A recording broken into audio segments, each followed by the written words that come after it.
Diálogo con quienes hacen noticia. Bien, amigos, durante el fin de semana pasado se produjeron sorpresas en distintos órdenes. Una de ellas atañe al sistema informático, al sistema de datos del Distrito Metropolitano de Quito, de la Municipalidad, del Cabildo y sus diferentes dependencias. El tamaño de esa afectación, la reacción que tomó por sorpresa a las autoridades, es un tema inesperado, la posibilidad de contestar a una crisis con argumentos técnicos sólidos, con respuestas claras a la ciudadanía, es un tema que preocupa. En la base de datos del Distrito Metropolitano de Quito, sobre todo del Cabildo y de sus empresas, hay muchos temas que atañen a la ciudadanía. Y por supuesto también de por medio está lo que en este mundo hiperconectado, globalizado, vemos que ocurre por doquier. Hace unos cuantos meses, casi un año o menos, un importante sistema informático de un banco privado del Ecuador fue afectado. Hemos visto otro tipo de ciberataques. Sabemos de los temas de los hackeos, de los sistemas de seguridad de empresas, incluso de estados. Recuerden ustedes, ya tocaremos oportunamente toda la polémica alrededor del caso Assange, a propósito de lo que acaba de ocurrir con la justicia inglesa o del Reino Unido, y vamos a ver en qué deriva esto. Podría ser que Julian Assange, el pirata informático que estuvo asilado en la Embajada del Ecuador, termine extraditado a Estados Unidos. Tienen 2 meses, entiendo, para ir habilitando ese tema. Pero en lo que atañe al asunto del Distrito Metropolitano de Quito, queremos hoy tocar el asunto con un abogado, Diego Beltrán Bastidas. Él es experto en ciberseguridad, conoce los temas de la protección de los datos, es miembro del directorio de la Asociación Ecuatoriana de Protección de Datos. ¿Qué hacer frente a un balde de agua fría? En definitiva, un cortocircuito, podemos llamarlo con otro tipo de términos, a un ataque cibernético. ¿Cuál es la magnitud de este y cómo se puede detectar adecuadamente? El abogado Diego Beltrán Bastidas. Buenos días, el país le escucha en Ecuador Radio, Radio Quito Platinum FM. Muy buenos días, Gonzalo. Buenos días con la ciudadanía que nos escucha. Gracias por la invitación.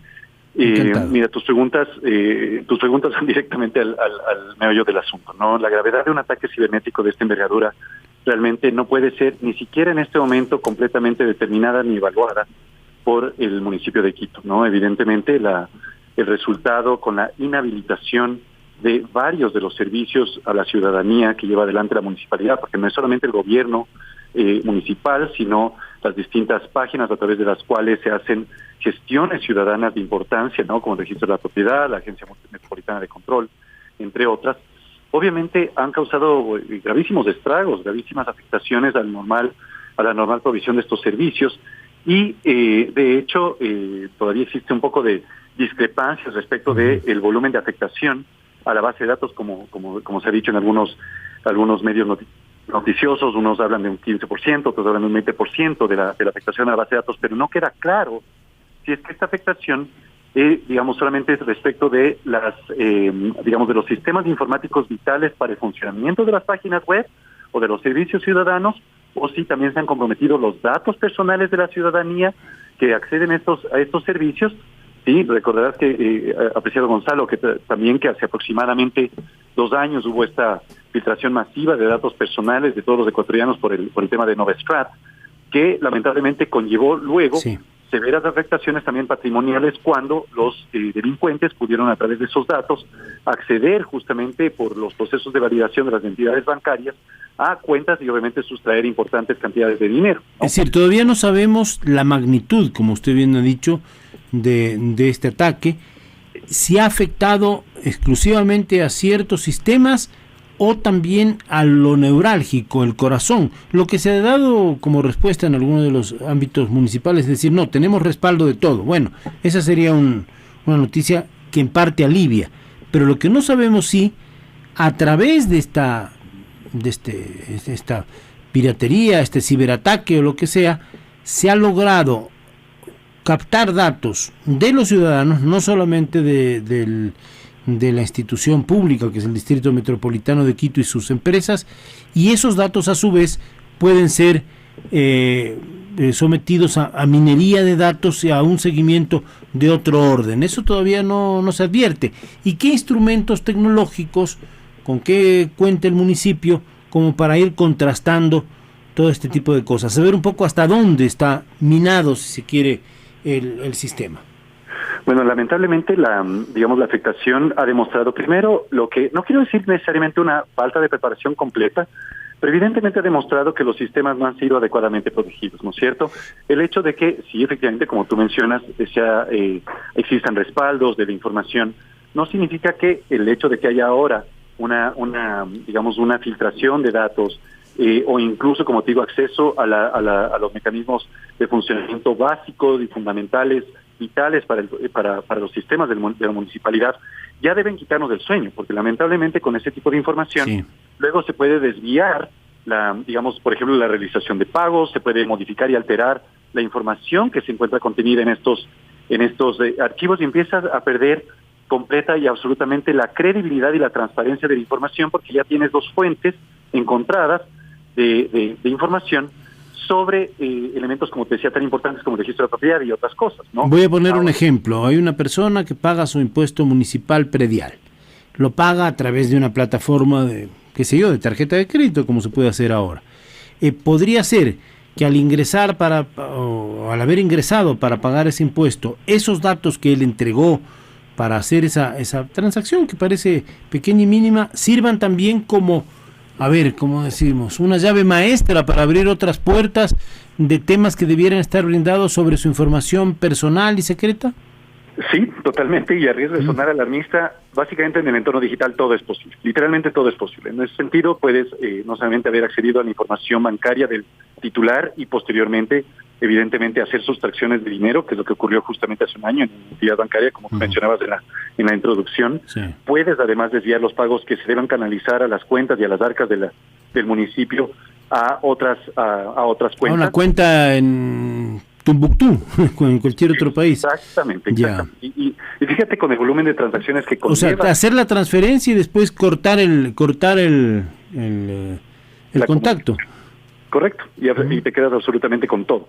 Mira, y este es un problema, pues evidentemente, que afecta a países desarrollados y a países como el nuestro por igual. Lamentablemente, como te digo, nosotros no hemos aprendido de los errores ajenos. Todavía esperamos a tener una cultura de reacción, como digo siempre, y cuando ya se ha perpetrado el ataque, cuando ya hemos sido objeto de la vulneración, ese rato empiezan a tomarse las medidas paliativas, que usualmente de hecho son más complejas y más costosas que adoptar medidas de prevención. Ya vamos a hablar de eso, porque justamente, Diego nos ilustrará adecuadamente, Diego Beltrán Bastidas, nuestro invitado y miembro del directorio de la Asociación Ecuatoriana de Protección de Datos, que acceder a un sistema de estos es costoso, que debe tener unos recaudos tecnológicos muy delicados, muy blindados, si se quiere, para garantizar la integridad de los datos de intercambio entre el Distrito Metropolitano de Quito, sus secretarías y los usuarios. Y que, por supuesto, un sistema de blindaje cuesta mucho y que nada parece en este mundo de hoy invulnerable. Y yo mencionaba el caso Assange, no por magnificarlo, pero porque así fue. Assange durante años estuvo penetrando en sistemas informáticos de empresas, entregando datos, presionando con esos datos y luego también a sistemas de los estados, como hemos visto en ese y en múltiples ejemplos, el caso de la campaña electoral en Estados Unidos, Clinton-Trump, en fin. Correcto. Hay muchos ejemplos en este rato en el mundo como para saber que la vulnerabilidad y la protección absoluta no existe, ¿no? Es correcto. Mira, en materia de seguridad cibernética hay una plataforma que se sustenta en tres pilares, ¿no? La confidencialidad, la integridad y la disponibilidad de la información. Entonces se tiene que trabajar tanto en el aspecto tecnológico como en el aspecto estratégico, es decir, con las personas, ¿no? En términos de gobernanza de las estructuras públicas y privadas, en preservar los tres, ¿no? Cualquier compromiso a la integridad, disponibilidad o confidencialidad de la información resulta obviamente en un ataque cibernético de envergadura, ¿no? Las medidas tecnológicas, evidentemente, como tú lo has dicho, no existe hoy por hoy estructura impenetrable a nivel mundial. Pero lo que sí se puede hacer... Sí, pero hasta la CIA ha sido permeada y qué sé yo. Sí, efectivamente. No olvidemos el caso Snowden también, ¿no? Que no es extraño para el Ecuador, hace unos años también. Correcto, por ejemplo, ahí Bradley Manning, ahora Chelsea Manning, el soldado Manning, sí. Con información justamente para poderla filtrar a Edward Snowden, ¿no? Entonces, mira, hay medidas tecnológicas y hay medidas organizativas. Es decir, tú puedes contar con la estructura informática más robusta del mundo, pero si tú tienes un elemento humano que no está adecuadamente capacitado o que no está consciente del impacto de sus acciones, puedes tener, obviamente, una infiltración por más robusto que sea tu sistema. Si es que la persona, el encargado del manejo de la información, no es lo suficientemente cuidadoso, comparte sus claves, abre sus redes de centros comerciales, en fin, obviamente vas a tener un riesgo enorme a cualquiera de los tres pilares que yo te había mencionado. Entonces, hay medidas desde el punto de vista tecnológico que son importantes, sin duda, pero no pueden dejar de estar apalancadas en otras medidas, como te decía, de estrategia y de gobernanza, como el manejo adecuado de los acuerdos de confidencialidad con las personas, la capacitación constante y permanente para prevenir que este tipo de ataques ocurran y obviamente las afectaciones severas que pueden conllevar, no solo por hoy, porque hoy restableces los servicios, pero no sabes si es que en meses o años tú vas a detectar que la información ha sido alterada, ha sido manipulada, ha sido cambiada. Simplemente con que haya sido copiada ya es un riesgo, ¿no? Por supuesto. Aunque no toquen nada, por ahora. Ahora, a ver, vamos por partes. Para el Distrito Metropolitano de Quito, por ejemplo, o para un banco grande, por ejemplo, o para el gobierno central, o para el registro civil, o las bases de datos ahora estamos viendo incluso hasta denuncias de corrupción con los temas de otorgamiento de licencias, de matrículas, ¿no?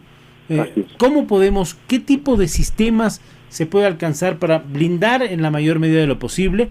¿Qué tipo de capacitación se debe otorgar a los funcionarios que manejan información delicada? ¿Cuáles son las competencias que deben tener las personas que en instituciones públicas o privadas manejan este tipo de cosas?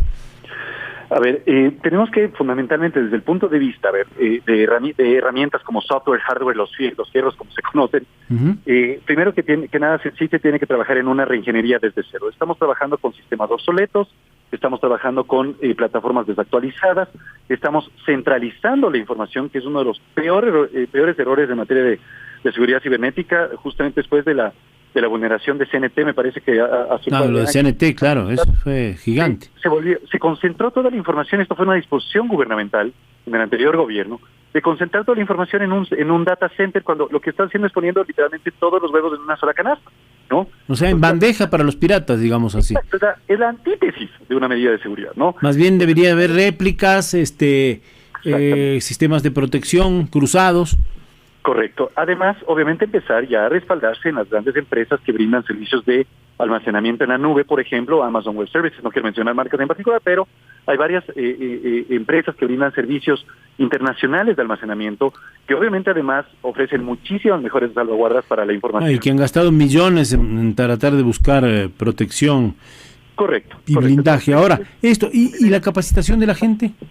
Ese es otro elemento fundamental. Nosotros todavía no tenemos integrado, ojo, y esto hay que hacerlo desde pequeños, ¿no? No tenemos integrado en la currícula estudiantil ni universitaria la formación en seguridad y prevención en el entorno digital y obviamente en el manejo de los sistemas informáticos, no para volvernos ingenieros de sistemas todos, pero evidentemente tener nociones fundamentales de cómo manejar nuestra seguridad y la seguridad. Claro, que no vayamos por la vida despreocupados e inocentes entregando nuestra información, dónde están nuestros padres, en qué momento estamos, los chicos, ¿no? En qué momento están, dónde están, las vulnerabilidades que hay, que también han sido muchos de ellos sujetos de secuestros, de casos extorsivos, de más cosas, ¿no? Lamentablemente, de víctimas de pornografía infantil. Todo esto tiene que ver. Y yo decía también hace unos días, conversando de otro tema, que aparentemente no tiene que ver, pero tiene que ver finalmente. En una sociedad hiperexpuesta a las fake news, al bullying, a los trolls y todo esto, la posibilidad de que las personas se instruyan, ojalá a través del Ministerio de Educación haya un cambio en el currículum para que se instruyan sobre cómo proteger los datos, la privacidad de cada una de las personas y, por ejemplo, saber contrastar una noticia, a ver si es falsa o no inmediatamente, porque eso hay sistemas, hay plataformas que se dedican a eso, en donde podemos nosotros protegernos. Después hay el otro tema, que tiene que ver, aunque no directamente, pero sí, la entrega de confianza, de nuestra confianza, a veces de inversiones. Acabamos de ver lo que ha pasado con una pirámide recién estos días, estamos viendo el aparecimiento de otras, hablaban desde las autoridades, 133 sistemas de captación ilegal de dinero operarían en el Ecuador, ha muerto una persona, hay dineros que se esfumaron y que no aparecen más. Esa confianza también que entregamos así despreocupadamente a cualquier sistema, entre otros los de criptomonedas que se están expandiendo por el mundo. Y por eso digo, tiene que ver y no tiene que ver necesariamente, pero sí quisiera su comentario a propósito de todo esto. Por supuesto que sí. La verdad de las cosas es que el entorno digital es un ecosistema en donde la criminalidad primero va a encontrar un nicho muy favorable para realizar sus acciones. Mira, hay una asimetría, digamos, que se ha disparado, mejor dicho, en el entorno digital. Lo que antes le tomaba a una banda de 15 delincuentes robar $50,000, ahora le toma a un solo hacker, digamos, con buenas destrezas, robar cientos de miles de dólares. En 2 minutos, además. Millones de dólares. Exactamente. Entonces, a medida que vamos, tú has utilizado una palabra clave, ¿no? La hiperconexión, la hiperdependencia de estos sistemas, que sin duda nos traen muchísimos beneficios, porque tampoco hay que satanizarlos. Por supuesto. Pero nos traen muchísimos beneficios, pero el problema es que no los estamos adoptando con la responsabilidad debida, ¿no? Entonces, efectivamente... Me parece que somos ingenuos e inocentes. Totalmente, vertimos nuestras vidas completas en redes sociales, ¿no? Absurdo. Nos conectamos a nuestras cuentas bancarias desde cualquier cajenet, ¿no? Enviamos y recibimos comunicaciones sensibles a través de correos electrónicos no seguros, mensajeamos de todo a través de los servicios de mensajería instantánea, todo eso es el entorno digital, ¿no? Y lamentablemente lo que tú mencionabas, ¿no? La conexión que existe en la delincuencia entre trata de personas, pornografía infantil, robos de estafas y hurtos en el entorno digital, la subversión de sistemas, todo esto está básicamente apalancado en la facilidad que hoy por hoy tienen los delincuentes para acceder a la tecnología de la información y nosotros confiar de manera lamentablemente irresponsable en su uso. Entonces sí tenemos que hacer un cambio de chip, literalmente, un cambio completo de la forma en la que nos manejamos en estos entornos, no dejar de utilizarlos, pero empezar a utilizarlos con un grado mucho más alto de responsabilidad. Y el gobierno, sin ánimo de echarle la culpa ni la carga completa, sí tiene que intensificar las campañas de concienciación, las campañas de educación, para que entidades públicas y privadas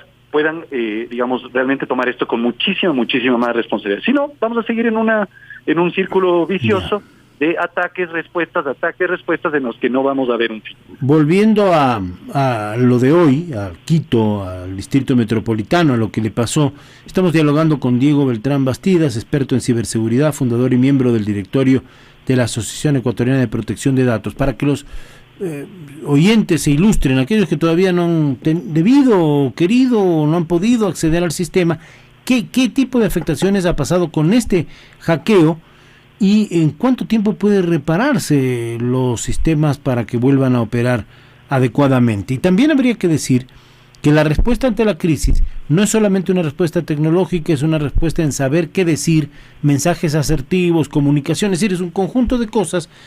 Primero una acción tecnológica, un esfuerzo gigante por proteger los datos, por acudir a nuevas posibilidades de mejorar nuestra, la vulnerabilidad de los sistemas o proteger esos sistemas vulnerables, y luego también informar e ilustrar adecuadamente a la gente. ¿Qué podemos hacer y qué le puede pasar a cualquier ciudadano que ahora nos está escuchando y que ni siquiera sabe que esto ha ocurrido, o que, me refiero para el caso de Quito, pero que le puede suceder al municipio de San Lorenzo, Manglar Alto o cualquier parte del país, por buscar sitios que ahora han sido mencionados por otros temas? A ver. ¿Cómo no?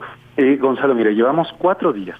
4 días son años luz en materia de seguridad cibernética. 4 días desde que se perpetró el ataque, o al menos desde que tomaron conocimiento de que se perpetró el ataque, claro, ¿no? Porque, y fíjate que es una estadística espeluznante, pero en promedio transcurren cerca de 6 meses, promedio, 6 meses antes de que cualquier equipo de seguridad de una entidad pública o privada tome conocimiento de que ha sido atacada, ¿no? O sea, pueden pasar años sin tener conocimiento de que... O sea, este rato podemos tener cualquier otra institución en el país penetrada, que empiece el ataque, pero que no se ha vislumbrado todavía. Exactamente. Ya. Exactamente. Entonces, recién sabemos que el sábado en la madrugada, me parece que se enteraron de que esto había ocurrido, ¿no? Y llevamos 4 días y todavía no se han restablecido los servicios, ¿no? Esto tiene, digamos, de incidencia tanto en el normal desempeño de las prestaciones que lleva a cabo el municipio a través de estas páginas, de estas agencias y unidades, ¿no? Por otro lado está la afectación efectivamente económica y práctica que tenemos nosotros como usuarios, ¿no es cierto? No podemos llevar a cabo con normalidad las gestiones ante la Agencia Metropolitana de Control, no podemos llevar adelante las gestiones de manera normal con el registro de la propiedad, y es lo que yo te decía. En términos prácticos, pueden restablecer el sistema el día de mañana, pero los efectos de esto vamos a estarlos sintiendo de aquí en meses, porque todavía va a haber cuestionamientos sobre si es que la información fue efectivamente modificada para beneficiar a alguien, para perjudicar a alguien, o simplemente con el ánimo de generar caos, ¿no? Eso todavía no está completo y absolutamente claro. ¿Podría pasar un predio subrepticiamente a propiedad de otra persona? Bueno, afortunadamente el registro podría pasar, pero afortunadamente todavía, obviamente... Claro, hay maneras de contrastar. Exacto, de respaldo, pero bueno, como te decía antes, vas poniendo en tela de duda, ¿no? Ya, ¿Y qué servicios nomás se han visto afectados para ir resumiendo y concluyendo también?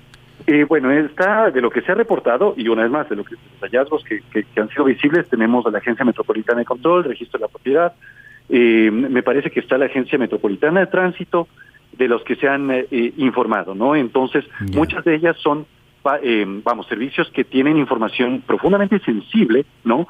En respecto de deudas, justamente de temas patrimoniales. El propio patrimonio, claro. Exactamente. Entonces, hoy por hoy, como te decía, no es solamente un tema de, modificarte la portada de la página web de la municipalidad, que es un acto más de vandalismo que de otra naturaleza. El rato que tú comprometes servicios ciudadanos, hasta el propio Código Orgánico Integral Penal, que ya ha tipificado varios de estos delitos, establece eso como un agravante de la pena, ¿no? La subversión de sistemas, de lo que se le acusó, por ejemplo, a Olavini, ¿no? El artículo 232 del COIP, por ejemplo, ya introdujo este tipo de tipos penales. Ahora falta la persecución efectiva del delito. No solamente se trata del restablecimiento del sistema, sino de la confianza de la ciudadanía. Hay que reconocer que no es tan fácil, que puede tomar años, que a veces nunca se sabe de dónde salió el ataque informático, quién lo hizo, si es un hacker que estaba jugando con sus teclas o es un pirata informático atrás de quien existe una organización criminal de gran escala, ¿no? Es totalmente especulativo en este punto, claro. Pero el ataque sí se conoce que ha sido de ransomware, es decir, un secuestro de la información, sí. La encriptación de la misma para que no sea accesible y eventualmente tendremos que esperar, ojalá no pase, pero eventualmente tenemos que esperar quizás demandas de quienes se hayan apropiado de la información, que pueden ser de carácter económico, de carácter político, de distinta naturaleza, y ver cuáles van a ser las acciones que tome el municipio frente a ello. Bueno, tema bien complejo. Queremos agradecerle por ahora a Diego Beltrán Bastidas, abogado, experto en ciberseguridad y miembro del directorio de la Asociación Ecuatoriana de Protección de Datos. Nos ha dado luces sobre unos temas.